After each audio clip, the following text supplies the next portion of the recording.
Muy buenos días. A continuación se presenta la práctica número 1 del Laboratorio de Fitopatología, la cual lleva por nombre Estudio de síntomas y signos incitados por agentes fitopatógenos, técnicas de colecta y preservación de material vegetal enfermo para la preparación del herbario.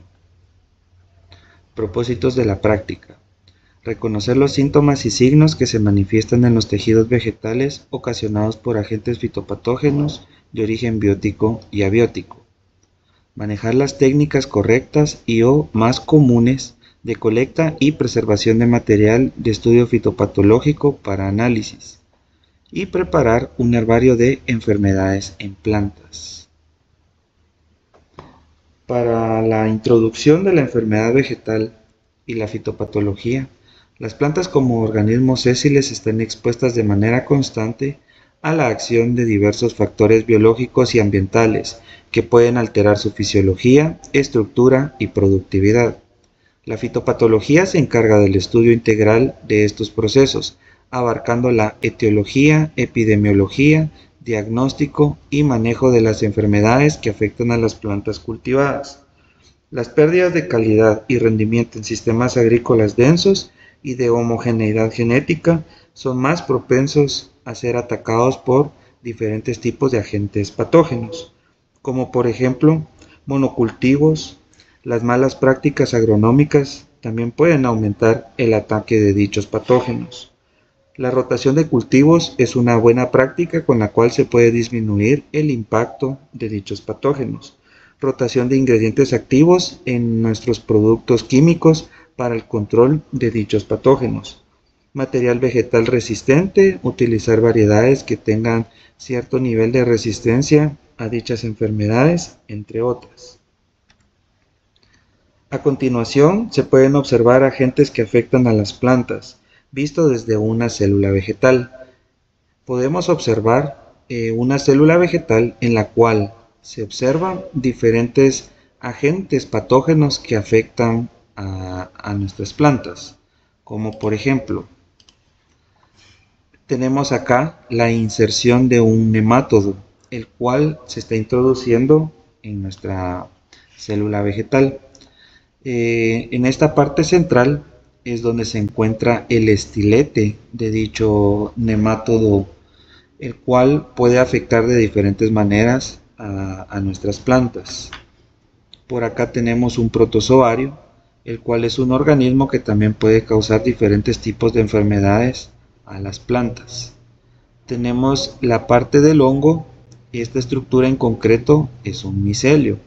Como bien sabemos, el micelio es la parte fructífera de un hongo y el micelio es un conjunto de hifas. Por lo tanto, los hongos, a partir de las estructuras especializadas llamadas austorios, rompen el tejido vegetal para poder insertarse y de esta manera infestar a la planta.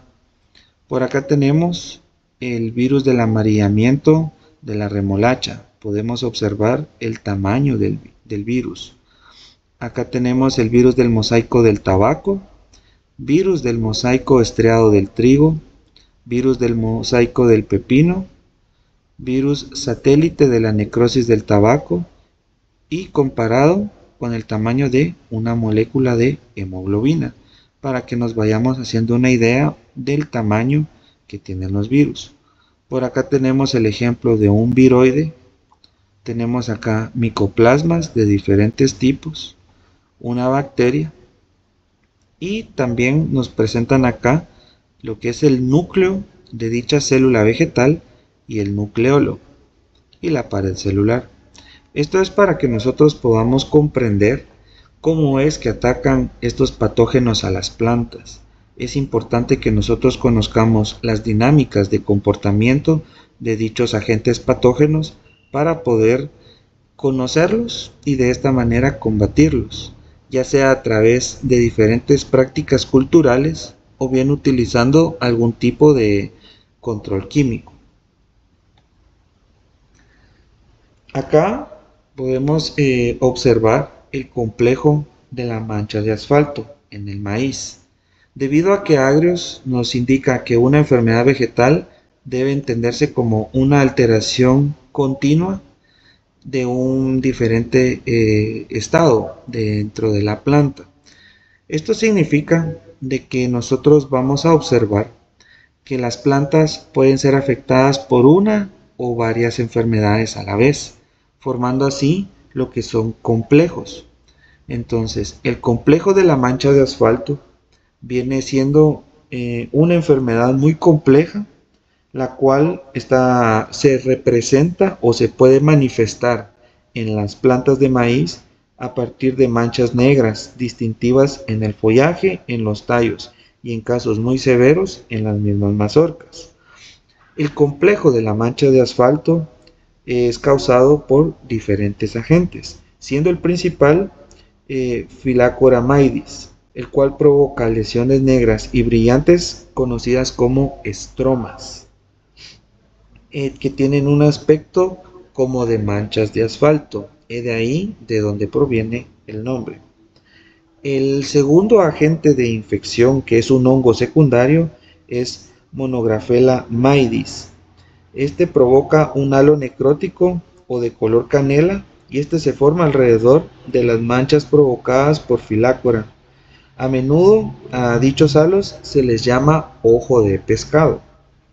Y por último tenemos a Coniotherium phylacoree, que es un hiperparásito que a menudo se encuentra en los estromas que son provocados por Phylacera maidis. Es decir, que el conjunto de estos tres agentes patógenos dan origen a la mancha de asfalto en el maíz. Por lo tanto, cuando las condiciones son adecuadas para los tres agentes, estos llegan, infectan a la planta y de esta manera se provoca una enfermedad mucho más severa de lo que fuera si estuvieran cada quien aislados o separados. Por lo tanto, el criterio que nos ofrece Agrios es de que las enfermedades van cambiando constantemente. Es de ahí la importancia de que nosotros estudiemos la evolución de la enfermedad, cómo comienza, cómo se desarrolla, cuándo aparecen cuerpos fructíferos, cuándo encontramos exudados, si encontramos clorosis, si encontramos necrosis, si encontramos algún tipo de mosaico.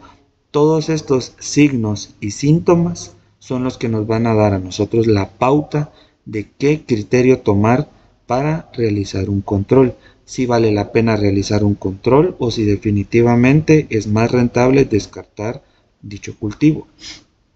Pero ahora bien, la magnitud de la enfermedad está dada por el triángulo de la enfermedad, en el cual tenemos tres factores muy importantes, que son el patógeno, que es el total de la virulencia o la abundancia del mismo, el ambiente, que es el total de condiciones que favorecen a la enfermedad, y el hospedante, que es el total de condiciones que favorecen la susceptibilidad. Es decir, que para que suceda una enfermedad, en primer lugar tiene que haber la presencia del hospedero, que en este caso sería la planta. Supongamos el ejemplo de la mancha de asfalto.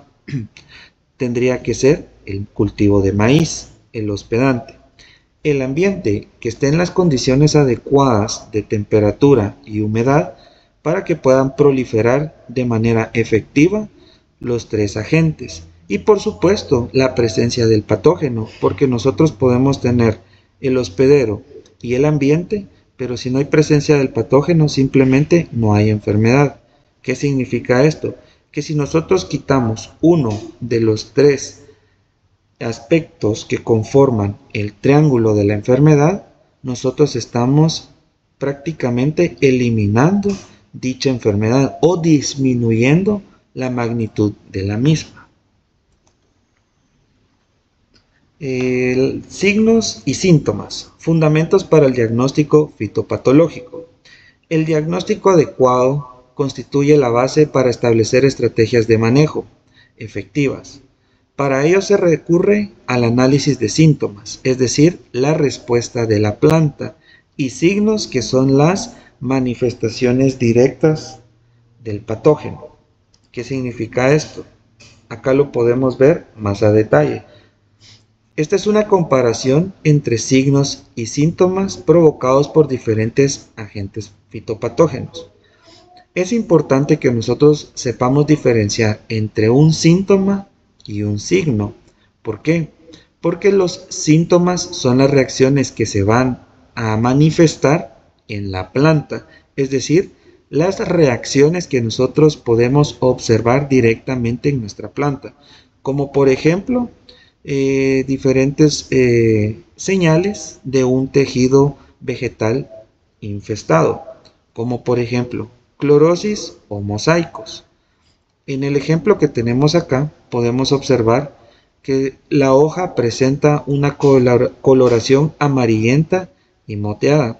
Esta es la respuesta de la planta al virus que está afectando a la clorofila de dicha planta. Y en este caso presentamos el virus del mosaico.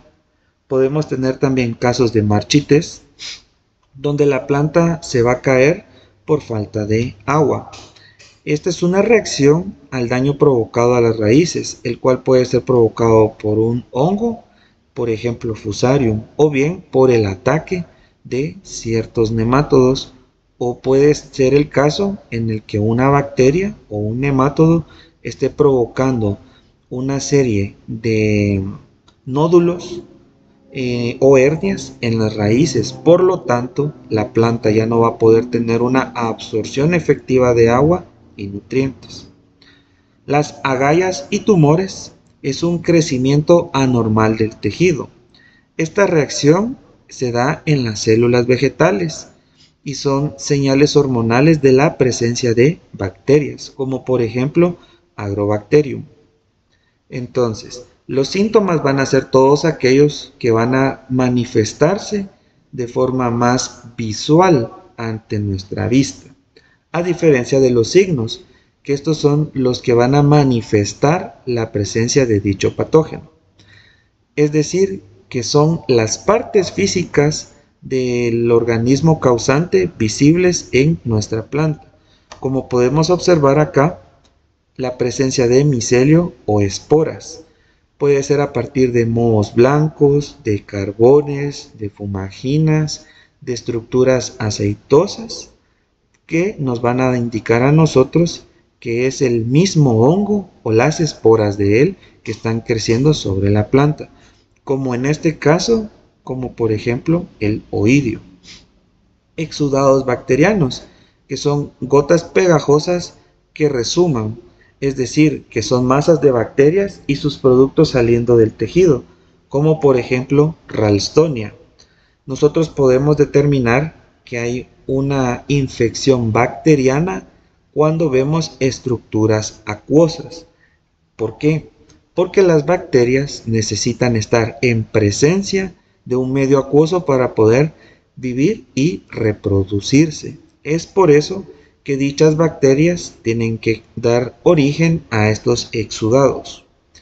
Cuerpos fructíferos, pústulas o estructuras reproductivas son las partes visibles del hongo que producen esporas. Entonces acá nosotros estamos hablando de estructuras específicas que van a dar origen a las esporas que van a proliferar en otras plantas, es decir, la semilla de los hongos se va a dar a partir de los cuerpos fructíferos, como por ejemplo la roya. Acá podemos observar una planta sana, pero a la vez enferma. Del lado izquierdo se observan cómo es que se llevan a cabo todos aquellos procesos metabólicos dentro de la planta.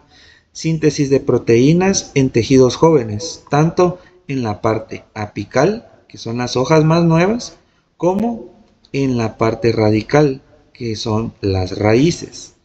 Tenemos síntesis de vitaminas y hormonas, reproducción y almacenamiento de almidón, proteínas y grasas, transpiración, intercambio gaseoso, luz y dióxido de carbono ingresando a la planta, translocación del agua y los minerales a partir de los haces vasculares, translocación de alimentos también a partir de los haces vasculares, y la fotosíntesis, que es la producción de alimentos, que consta de la transformación de la energía lumínica en energía química en forma de ATP, el cual le proporciona a la planta la energía necesaria para llevar a cabo todos sus procesos metabólicos.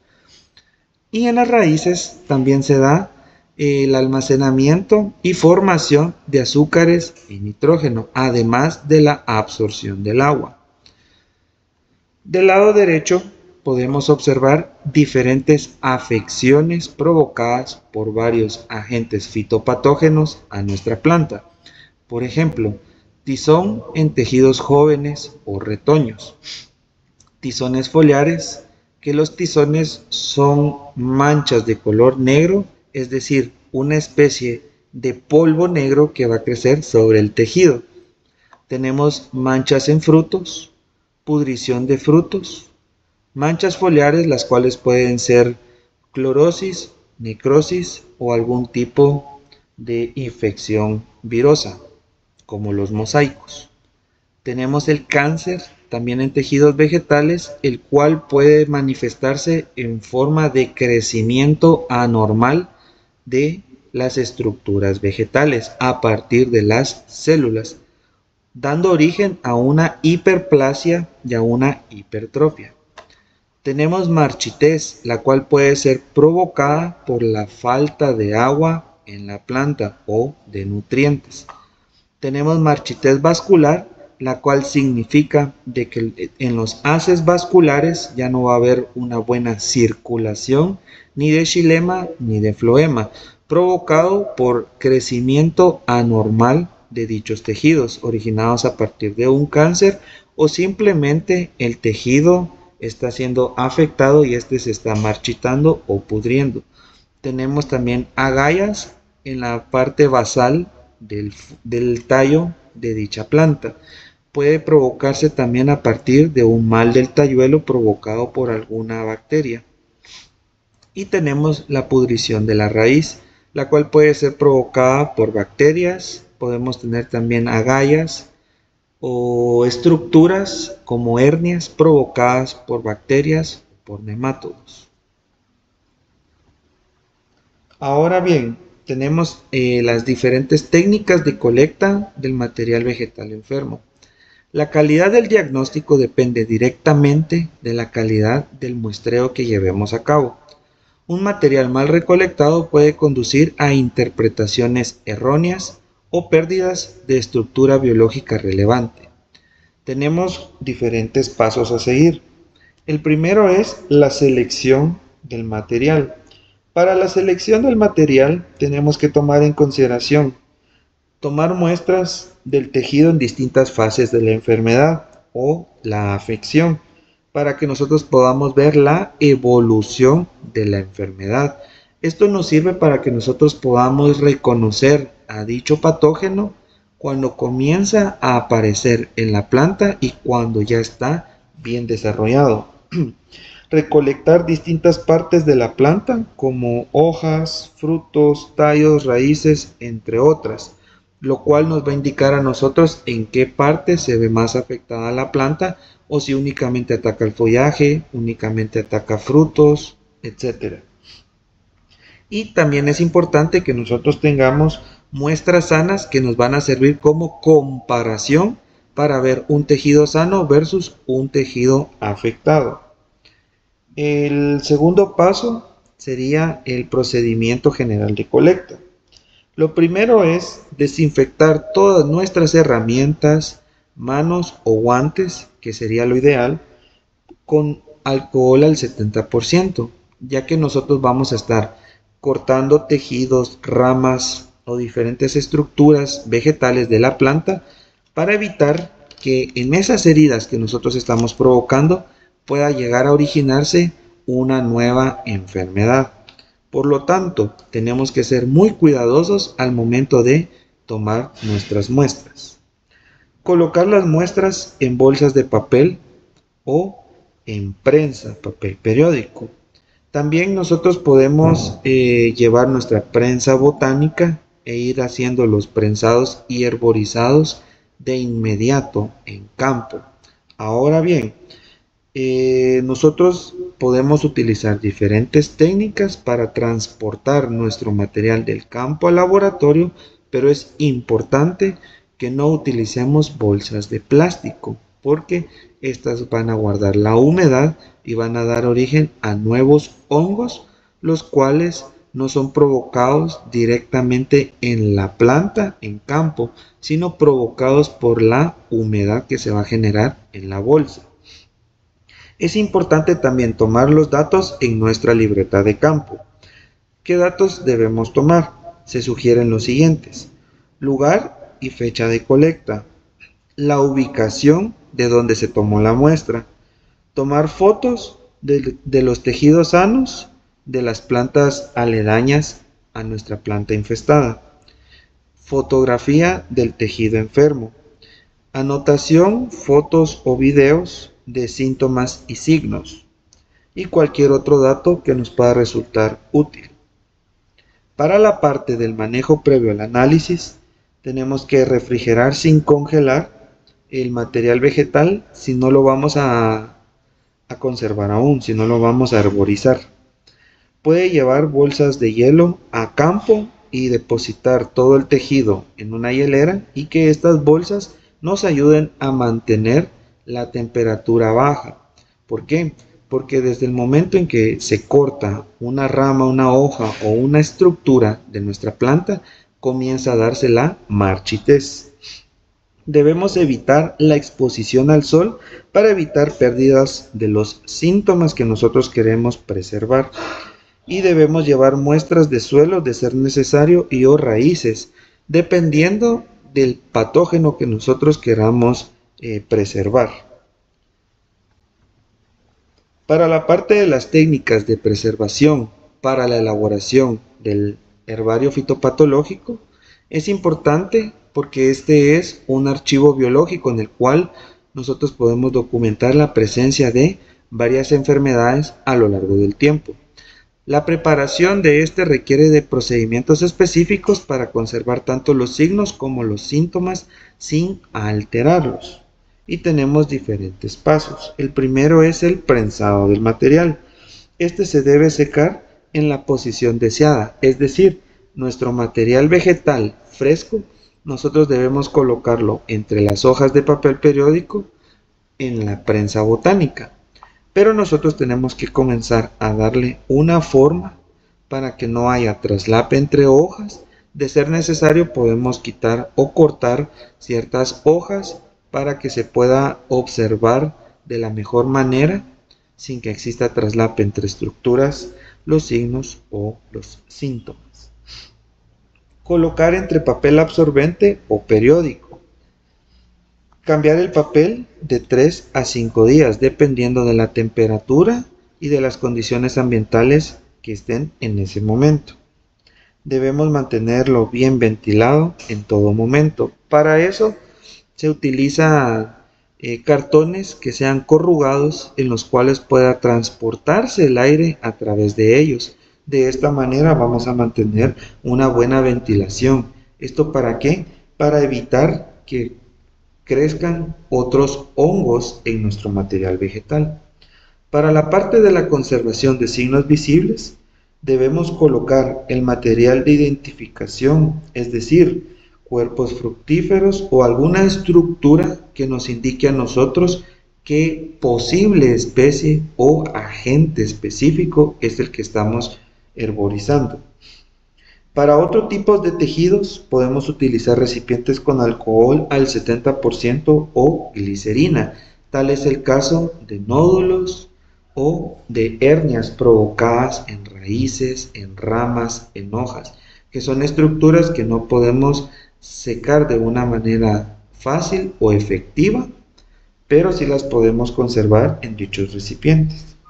Para la parte del montaje en la cartulina científica o papel texcote, debemos fijar la muestra ya seca y herborizada en su totalidad en el papel texcote o en la cartulina. Debemos utilizar delgadas tiras de papel para fijar nuestro tejido a la base. No debemos aplicar ningún tipo de pegamento a la planta y tratar de pegarlo de esa manera, sino que nosotros utilizamos pequeñas y delgadas tiras de papel únicamente para fijar el tejido sobre nuestra superficie.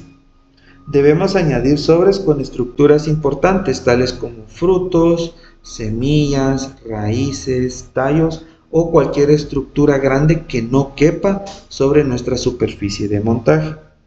Debemos también agregar una etiqueta con la taxonomía y los datos de colecta. Esto es importante para que la información pueda perdurar y de esta manera un herbario nos pueda dar información a través del tiempo. Y por último, las condiciones de almacenamiento, que debe encontrarse entre 18 y 22 grados Celsius, bajo una humedad relativa entre el 40 y 50%. Debemos revisar constantemente nuestro herbario porque pueden llegar a aparecer plagas, tales como son los piojos de los libros o de tejidos almidonosos que se encuentran secos o almacenados. Dichos piojos corresponden al orden Psocoptera de los insectos. En casos especiales podemos congelar temporalmente nuestro material. Puede estar como máximo un periodo de 72 horas a una temperatura máxima de menos 20 grados Celsius para evitar algún tipo de infestación. Y por último, se presenta un ejemplo del herbario. Aquí se pueden observar todos los datos que debe llevar nuestro papel texcote o cartulina. Podemos observar que también se deben agregar unas fotografías tanto de signos como de síntomas del material fresco, cómo es que éste se observa en campo y también de estructuras reproductivas o cuerpos fructíferos que sean específicos de esta enfermedad o de este patógeno, ¿verdad? Las tiras de papel que se deben colocar para conservar el material herborizado en la posición deseada. Es importante que utilicemos todo el espacio para que podamos tener un buen herbario. Y la etiqueta con todos los datos requeridos, como son el agente causal, la clasificación de dicho agente, el hospedante, que en este caso es la planta en específico, el lugar de colecta, quién colectó la muestra y la fecha de la colecta. Eso es todo por la práctica 1. Muchas gracias por su atención.